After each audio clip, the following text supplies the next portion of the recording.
Starting the little KE100 couldn't be easier. The gas is already on, as you can see there. So basically, we'll just turn on the key. We'll give it a little choke, not too much. Key's on.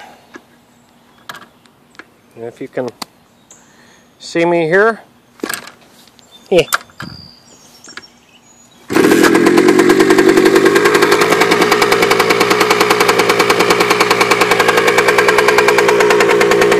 Nothing to it.